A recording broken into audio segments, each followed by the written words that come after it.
Thanks for joining us for McTV News. I'm Steve Hernandez. And I'm Nicole Ramos. McTV News is a local newscast produced by students in the broadcasting program at Marshalltown Community College. Our lead story tonight focuses on the string of violent crimes that have occurred in Marshalltown over the last few weeks. The most recent tragedy that captured statewide attention was the shooting death of a 20-year-old Marshalltown man. Dietrich Fisher was shot at a house located at 1203 West Church Street and was transported to Central Iowa Health Care and later died at the hospital. The suspect, Jose Morales, was at large for nearly 4 days until officers from the Marshalltown Police Department found him at an apartment complex on Plaza Heights Road. Morales was taken into custody and charged with first-degree murder in the shooting and going armed with intent. In addition to the charges against Morales, 2 more people related to the murder have been taken to custody. 27-year-old Bethany Brandt of Marshalltown not only harbored Morales in her home, but she left Morales alone with her 6-year-old child at the apartment complex. 19-year-old Francisco Padilla Galvez was also charged with accessory to first-degree murder after the fact. According to court documents, Padilla Galvez allegedly drove Morales to Ames. The alleged murder weapon was located in an apartment Padilla Galvez shares with his father in Nevada. Just days before Dietrich Fisher was murdered, a Marshalltown man was accused of trying to kill his girlfriend and her mother by dosing them with gasoline and setting them on fire. According to the Marshalltown Police Department, officers were dispatched to a residence in Marshalltown for a domestic disturbance. While en route, a second call was received reporting a fire at the department building. The Marshalltown Fire Department and Marshalltown Area Paramedic Services were notified and responded. When officers arrived, they found a female leaving the residence with clothing on fire. When officers arrived, they found a female leaving the residence with clothing on fire. This victim and her mother were transported initially to a local hospital and from there to University of Iowa hospitals in Iowa City. Both sustained injuries from the fire. Arrested in the incident was 24-year-old Espiridion Eddie de los Santos of Marshalltown. He is being held at the Marshall County Jail. Just last month, 2 Marshalltown police officers shot and killed 25-year-old Andrew J. Worsfield. On December 17th, Worsfield pulled out a gun and fired at officers, and they returned fire. A DCI investigation of the shooting has concluded, and the officers were justified in using lethal force. Marshalltown Police Chief Michael Tupper has scheduled community meetings over the next couple of weeks that he hopes will deal with some of the residents' concerns about violent crime in Marshalltown. Stay tuned to McTV News. When we return, we will hear from a couple of military veterans at Marshalltown Community College. Take the next step in your education at Marshalltown Community College. With over 55 programs of study, MCC can help make your dream career a reality. We can help you do it with less debt. You can graduate from MCC and go straight into the workforce, or transfer to a 4-year school and take your earned credits with you. Either way, we make it easy and affordable. Get the college experience you've dreamed of at Marshalltown Community College. Take your next step and call to schedule a campus visit today. Welcome back. Marshalltown Community College has been designated a 2015 military-friendly school by Victory Media, the leader in successfully connecting the military and civilian worlds. Let's go to Nick Rembert, who is standing by for more on this story. MCC is considered to be a military-friendly college. I had a chance to talk to some of the veterans here on campus. I spent 14 years in the United States Navy from 2000 to 2014, and I worked my way up to second-class petty officer, operations specialist, and pretty much my job in the Navy was to help direct and guide ships to certain points, certain sectors out to sea. And when I was given orders, everyone in the room except one was sent to Vietnam. And before I left, they also sent me to San Diego where the SEALs train. And I did what was called survival school. And also took some Class C school there in San Diego. Then in May of '70, I was flown over to Vietnam to spend 1 year over there.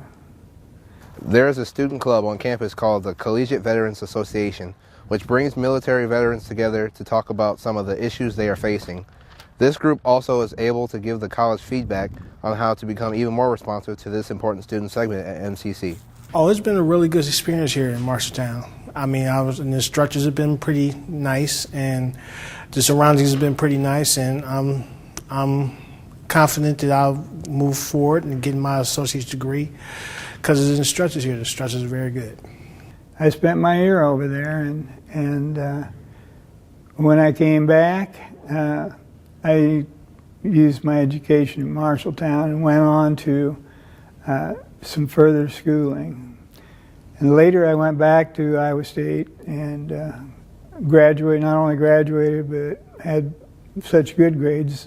I was invited to do a master's degree, which I got at Iowa State.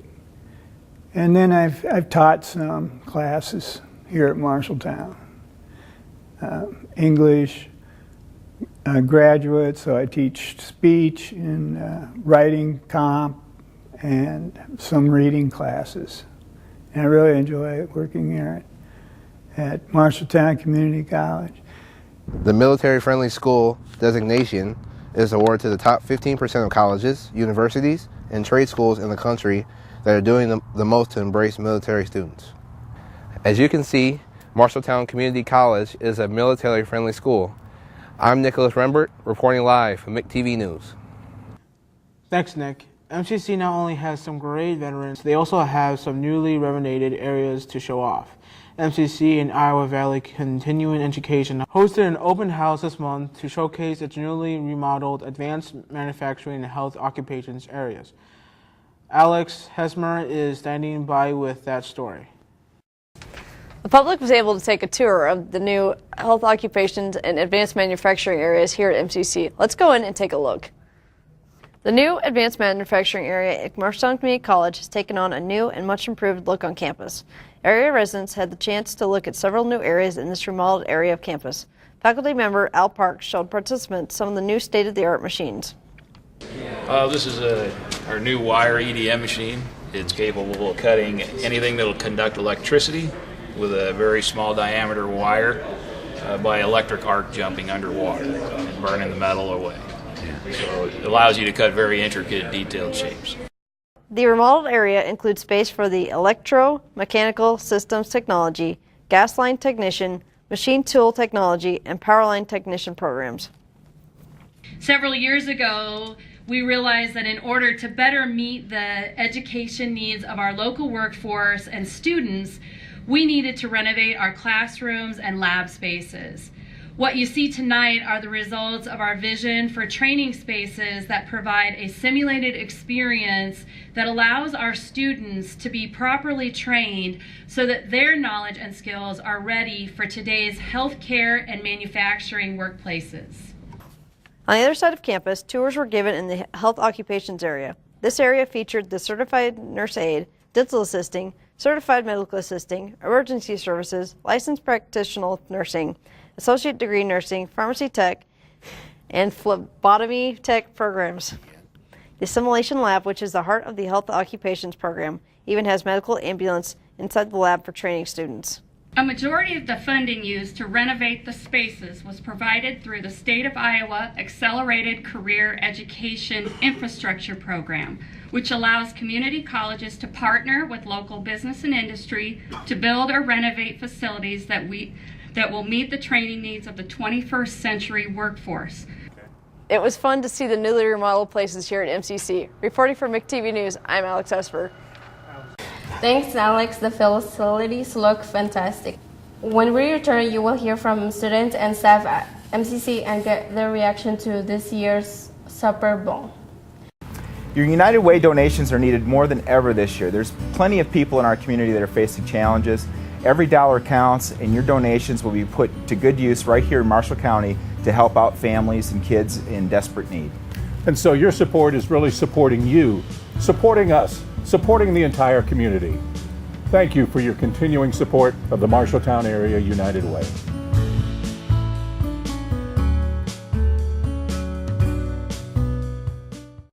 The most watched television event in the United States occurred in this past Sunday. Logan Elder had a chance to talk to several students and staff at the college about the Super Bowl. Hi, Stephen and Nicole. I'm here at the MCC Student Union to find out what people thought about the Super Bowl last Sunday.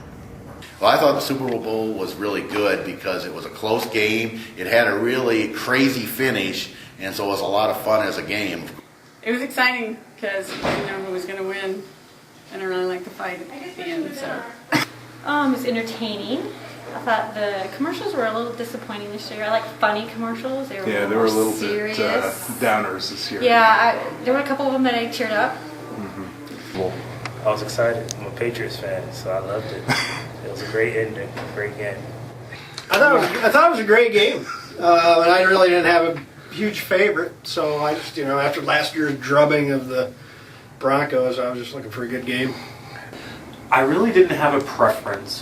My last name is Brees, so I'm a Saints fan. So I just watched with just enjoyment, no worries about the outcome or anything.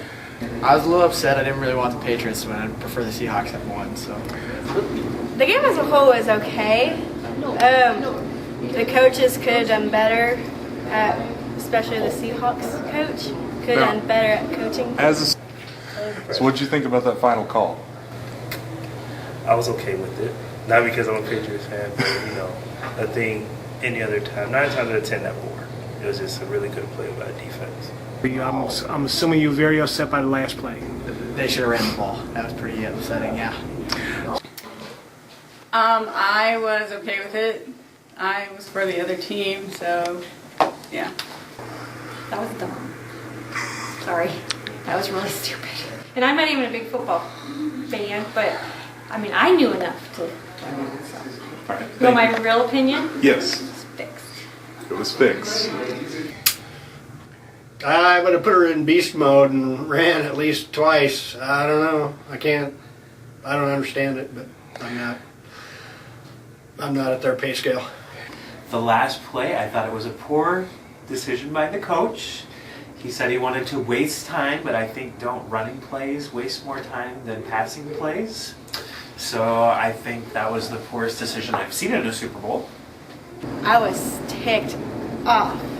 So mad. If the coach would have just ran the ball instead of passing the ball, the Seahawks would have run the whole thing twice in a row. But no.